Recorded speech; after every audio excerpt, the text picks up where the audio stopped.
One of the most common and serious obstacles I see for parents as they're learning how to love and teach is a confusion about what their job even is. It's really that simple.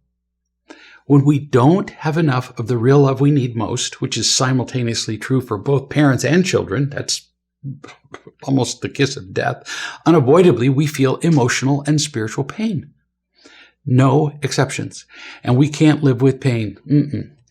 So we attempt to minimize it with praise, power, pleasure, safety, and an infinite variety of flavors and combinations. Most efforts to minimize pain, however, like anger, victimhood, entitlement, addictions, and more, are not loving or responsible. By definition, they are selfish because we use them to reduce whose pain? Ours. So, selfish. If we don't love and teach our children in a way that eliminates those selfish behaviors, usually they'll suffer the consequences of them for the rest of their lives. And the price is very, very high. Personal misery, existential angst, terrible relationships, conflict at work, and so on. So it's not just a good idea that we love and teach our children. It's our job. It's our job. We must do it, or we cannot claim to genuinely care about our kids. Parents do that all the time. Of course I care about my children. But you look at them interact with their kids, and of course they don't, because they're not helping their children become loving and responsible. So first we love them, and I've described that extensively in the training. Then we teach them, always while loving them.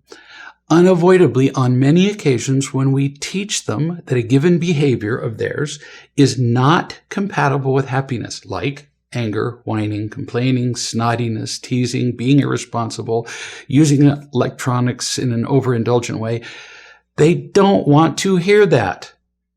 Duh. After all, those are the behaviors that give them pain relief. But it's still our job. I've discovered that it helps many parents a lot to understand that their job is not to make their children be or do either of these two huge lies. It is one, it is not your job to, here comes the lie, make them comfortable. It's not. Now, it's not our job to intentionally make them uncomfortable, but our job isn't to give them comfort. Not at all. In the process of learning to be loving and responsible, in fact, difficult choices and even sacrifices are always required. And in the short term, our children may not particularly enjoy them. They would rather eat chocolate in bed, for example, than clean the toilet or go to school. Well, tough. If building their character requires going to school or cleaning the toilet, then they have to, and they may not like it. Tough again. Second lie. It is not your job to get your children to like you.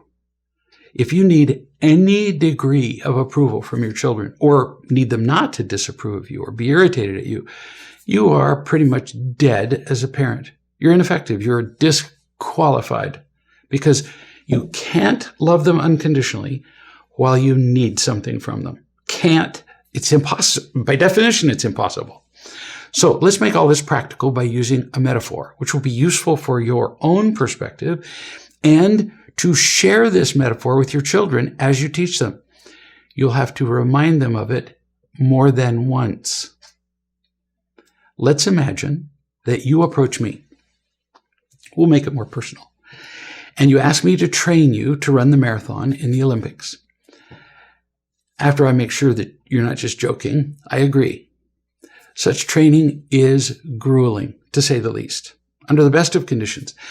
Let's assume further that you've never run competitively before. So the beginning of the training is especially trying. After a quarter mile, you sit down by the side of the road and complain that you're tired and hot. Well, you've gone about 1% of the distance of a marathon. So tough, because sitting and complaining isn't one of your choices. Why? Because you told me that your goal is what? Not to rest, but to win the marathon, or at least to compete in the Olympics. You'd have to qualify. So I simply say, knowing that you're not genuinely injured or threatened with injury, we'll get that out of the way, Get up and keep going. Now, sure, I could say, that's okay. You need your rest. Can I get you a blankie? I could.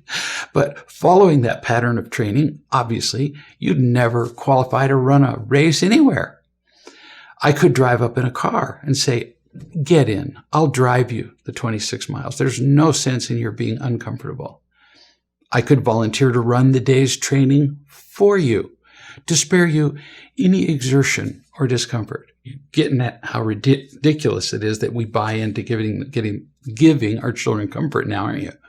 I could do any or all of that, but I don't. Why don't I? Why don't I comfort you? Because I care about you and your stated goal. In this case, more than you do. You didn't ask me to be your spa director or your feel-good supervisor. You asked me to train you, and I agreed. I have no need for you to like the training. I won't pick you up when you stumble, although I will train you to run so that stumbles are less likely. That matters. I won't stop your training because you have cramps or blisters, but I will help you with running technique and foot care and medical first aid so that you can prevent and treat these common problems with runners. If you are a parent, here's the bottom line. You are the trainer for your child, not the comfort giver. There's places to give a child comfort, there are. But primarily, you're the trainer. They don't know what they need most. You must learn what they need most. Need, not want. And then help them get there, even when they complain, stop to rest, fall to the ground crying, tell you that you're a monster, suffer from cramps, at least emotionally speaking. You're not there to provide comfort or ease. You can teach them how to do the hard things with less difficulty, with better style, like with running. But running a marathon is inherently not comfortable. Nobody finishes a marathon and goes, that was really a breeze. Nobody. Comfortable and easy are incompatible with the primary goal of winning the marathon. Just like comfortable and easy is incompatible with learning how to be loving and responsible. It can have moments of ease and comfort, but they're not the same. I'd like you to watch this video. The name of the runner you're watching is Gabriella Anderson Schiess, and she finished way at the back of the pack in the marathon of the 1984 Olympics. After running for 26 miles, she entered the stadium and headed for the finish line in a state of nearly complete collapse from heat exhaustion, as you saw. The officials tried to help her off the track, insisted, really. She refused. She finished. It gives me tingles to say. Despite an inability to even be able to walk in a straight line, despite suffering from pain and delirium, despite looking as though she were suffering from cerebral palsy or a stroke or both, and having every reason on earth to stop. If anybody ever had an excuse to lie down on the side of the road, she did. At the end, everyone in the stadium was weeping, cheering, clapping, or just standing silently in awe. Nobody cared one bit what her finishing time was or what her position was, first, second, third. It was not close to first.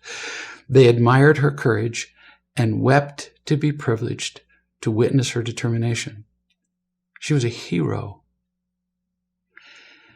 There are some qualities we cannot develop while we're comfortable. It's not possible. You can't become an expert climber of Mount Everest while you're comfortable. We must be challenged. We must suffer, although suffering isn't the goal. It's just part of the growth. If you hesitate in teaching your children, especially in administering consequences where those are required, your children will become more fearful, selfish, weak, and eventually crippled. They will suffer from your weakness for the rest of their lives. And we cannot stand by while that's happening. Your children are running a marathon. They haven't asked to run a marathon, but they are. And we have to recognize that if they don't. There's no choice about that. Life is a marathon, whether we like it or not, complete with hills, cliffs, mountains to climb, rivers to cross, deserts, jungles, falling down, hunger, thirst, and way more.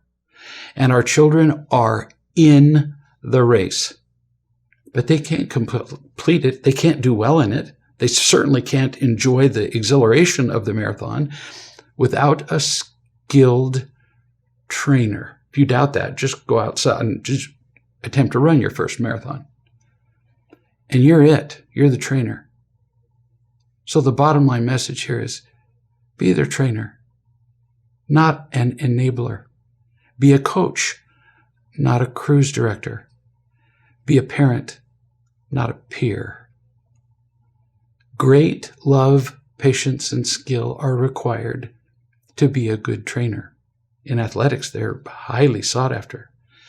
In the parenting training and many other resources that have been provided, you have an opportunity to learn to acquire those qualities that will save your children's lives. What a relief.